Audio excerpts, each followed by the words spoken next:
Hello football freak, কি অবস্থা সবার? আশা করি সবাই ভালো আছে। আজকের ভিডিওতে আমরা কথা বলবো ফ্লুমিনেন্স কে নিয়ে, যে ফ্লুমিনেন্স ব্রাজিলিয়ান ক্লাব বর্তমানে ক্লাব ওয়ার্ল্ড কাপের সেমিফাইনালে উঠে গেছে। তো তারা কতদূর যেতে পারে এবং ফাইনাল জেতার কতটুকু সুযোগ আছে এই বিষয় নিয়ে আলোচনা করব। আর ভিডিও শেষে থিয়াগো সিলভার সম্পর্কে আমি একটি তথ্য দিব, যেটা হয়তো আপনারা অনেকেই জানেন না। তো আসুন ভিডিওটি শুরু করি। তো দেখেন, ফ্লুমিনেন্স কিন্তু এবার ক্লাব ওয়ার্ল্ড কাপে প্রথম থেকেই দুর্দান্ত ফর্মে আছেন। আর আমি কিন্তু এর আগের ভিডিওতে বলেছিলাম যে ব্রাজিলিয়ান দুইটি ক্লাবই হয়তো সেমিফাইনালে যাবে, যদিও সেই দুইটির ভিতর মাত্র একটি ক্লাবই সেমিফাইনালে জায়গা নিয়েছে। তবে আরো একটি ক্লাব, যেটি চেলসির বিপক্ষে হারার ফলে তারা কিন্তু ক্লাব ওয়ার্ল্ড কাপ থেকে বের হয়ে গিয়েছে। তো আমার মনে হয় এই বর্তমানে যে একটি ব্রাজিলের টিম আছে ফ্লুমিনেন্স সেমিফাইনালে, আমার মনে হয় এরাই আলটিমেটলি ফাইনাল উঠবে। কেননা আপনি যদি দেখেন যে এই ফ্লুমিনেন্সের যে এইবার ক্লাব ওয়ার্ল্ড কাপে যে তাদের ফর্ম, এই ফর্মটা শুধু কিন্তু ক্লাব ওয়ার্ল্ড কাপ থেকে শুরু হয়, তারা কিন্তু তাদের লিগেও অনেক ভালো ফর্মে আছেন এই কিছুদিন যাবত। আর তাদের এই তিনটা প্লেয়ারের কথা না বললেই না, যে তিনটা প্লেয়ারের জন্য তারা এত দূর এসেছে, আমার মনে হয় এই তিনজনের ভিতর একজন হচ্ছেন সবচেয়ে গুরুত্বপূর্ণ। তিনি হচ্ছেন থিয়াগো সিলভা। হ্যাঁ, এই 40 বছর বয়সের এই থিয়াগো সিলভা এখনো ডিফেন্স এমন ভাবে সামলাচ্ছেন যেন মনে হচ্ছে আমরা পিএসজি অথবা চেলসির থিয়াগো সিলভাকে দেখতেছি। আর তিনি 40 বছর বয়সে এসেও যতটুকু স্ট্যামিনা আছে, যতটুকু দৌড়াচ্ছেন তার টিমের জন্য, এটি আসলেই অসাধারণ। আর একজন লিডার হিসাবে আপনি যদি দেখেন যে, আমার মনে হয় ব্রাজিলের হিস্টোরিতে লিডার হিসাবে যদি আপনি কাউকে একে রাখতে চান, তাহলে আপনাকে থিয়াগো সিলভাকে রাখতে হবে। এই থিয়াগো সিলভা কিন্তু চেলসি, পিএসজির মতো টিমেরও ক্যাপ্টেন্সি করে এসেছেন।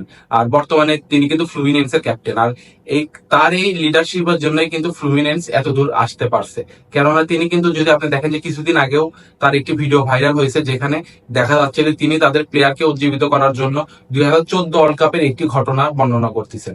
তো সেই ঘটনাটা কিছুটা এমন ছিল যে, তার বাবা ওই সময় অনেক অসুস্থ ছিলেন। তো সেই সময়ও তিনি খেলা চালিয়ে যান এবং 2014 ওয়ার্ল্ড কাপের ডিজাস্টারের পরে তিনি যখন প্যারিসে ফিরে যান, তখন তিনি শুনতে পান যে তার বাবা মারা গেছে।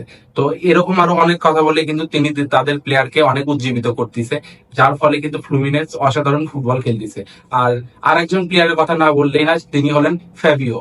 এই ব্রাজিলিয়ান গোলকিপার লাস্ট আল হিলালের ম্যাচে যে কয়টা সেভ করছে, আপনারা হয়তো সবাই দেখছেন সেটা, যে তিনি 44 বছর বয়সে এসেও কত দারুণ দারুণ সেভ করতেছে এবং ফ্লুমিনেন্স কে গোল খাওয়া থেকে আটকাচ্ছে। তো আসলে এই থেকে প্রমাণিত হচ্ছে যে ডিফেন্স আসলে আপনাকে শিরোপা জিতায়। আর্সেন ওয়েঙ্গার যে কথাটা বলেছিল যে অ্যাটাকাররা গোল করে এবং ডিফেন্স আপনাকে শিরোপা জেতায়, এই কথা যথাযথ একদম আমরা দেখতে পাচ্ছি এবারের ক্লাব ওয়ার্ল্ড কাপে এই ফ্লুমিনেন্সের পারফরমেন্সে। বিশেষ করে থিয়াগো সিলভা যে ডিফেন্স লাইন লিড করতেছে, এখানে তিনি দুর্দান্ত পারফর্ম করতেছেন। এবং তার যে পাশের দুজন সেন্টার ব্যাক আছে, অর্থাৎ ফ্লুমিনেন্স কিন্তু 3 ব্যাক লাইনে খেলে, তিনজন সেন্টার ব্যাক নিয়ে খেলে। আর এই তিনজন সেন্টার ব্যাকই দুর্দান্ত ফর্মে আছেন এবার ক্লাব ওয়ার্ল্ড কাপে। আর অন্যদিকে যদি আপনারা দেখেন, আর একজন প্লেয়ারের কথা না বললে না, তিনি হলেন জার্মান ক্যানো।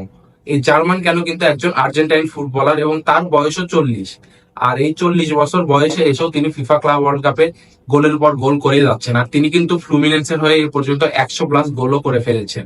তো আপনারা দেখেন যে এই 40 বয়সের উপরে এসেও এই তিনজন প্লেয়ার দুর্দান্ত পারফরমেন্স করতেছে, যার ফলে তারা কিন্তু তাদের টিমকে এত দূর নিয়ে আসতে পারছে। আর তাদের খেলা আছে সেমিফাইনাল চেলসির সাথে। এই চেলসি বরাবরই এমন একটা টিম যে এরা লাস্ট 2-1 সিজন ধরে কয়েক ম্যাচ খুব ভালো খেললেও আবার বড় টিমের সাথে তারা খুব একটা সুবিধা করতে পারে না। এর আগের ম্যাচে তারা কিন্তু পালমেরাসকে হারিয়ে দিয়েছে, কিন্তু খুব যে তারা আহামরি ডমিনেট করে জিতছে ব্যাপারটা এরকম না। তারা কিন্তু কষ্ট করেই এই সেমিফাইনালে আসছে। তো আমার মনে হয় সেমিফাইনালে ফ্লুমিনেন্সের কাছে এই চেলসি খুব একটা সুবিধা করতে পারবে না।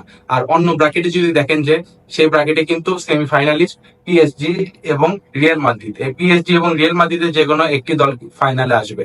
আর আমার মনে হচ্ছে পিএসজি বর্তমানে যে ফর্মে আছে, তারা বায়ার্ন মিউনিখকেও কিন্তু কালকে হারিয়ে দিয়েছে 2-0 গোলে। তো আমার মনে হয় পিএসজি আলটিমেটলি ফাইনালে যাবে এবং এদিক থেকে ফ্লুমিনেন্সও ফাইনালে যাবে। আর ফ্লুমিনেন্সের কিন্তু এবার অনেক চান্স আছে এই ফিফা ক্লাব ওয়ার্ল্ড কাপ জেতার। কেননা আপনি যদি দেখেন যে ব্রাজিলিয়ান যে টিম, ব্রাজিলিয়ান টিমের যে আপনি পারফরমেন্স দেখলেন এবার ক্লাব ওয়ার্ল্ড কাপে, সব ক্লাবই কিন্তু মোটামুটি অনেক ভালো পারফর্ম করেছেন। যদিও আর একটি ক্লাবই বাকি আছে, তবুও আপনি দেখেন যে তারা এবার যে পারফরমেন্স দেখিয়েছে পুরো ফুটবল বিশ্বকে, এখন থেকে আমার মনে হয় ব্রাজিলের লিগ নিয়েও অনেকজন ফলো করবে। আর আপনাদের ভিডিও শুরুতে আমি বলেছিলাম যে আপনাদেরকে থিয়াগো সিলভা সম্পর্কে একটি তথ্য দিব, যেটা হয়তো আপনারা অনেকেই জানেন, আবার হয়তো কিছু কিছু লোক আছে তারা হয়তো জানেন না। জোসে মরিনো যখন 2004 সালে এফসি পোর্তো ক্লাব নিয়ে চ্যাম্পিয়ন্স লিগ জেতে, সেই চ্যাম্পিয়ন্স লিগ জয়ী টিমের কিন্তু একজন নিয়মিত সদস্য ছিলেন স্কোয়াডের থিয়াগো সিলভা। আর থিয়াগো সিলভা কিন্তু তখন একদম ইয়ংস্টার ছিলেন, আর সেই বয়সে তিনি চ্যাম্পিয়ন্স লিগ জিতে যান এই পোর্তোর সাথে।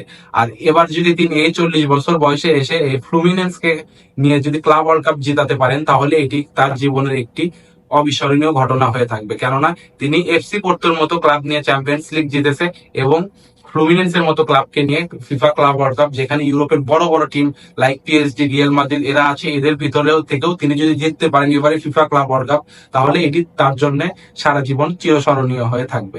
তো আশা করি ফ্লুমিনেন্স সেমিফাইনালে অনেক ভালো একটা পারফরমেন্স আমাদের উপহার দেবে এবং আলটিমেটলি ফাইনালও যাবে।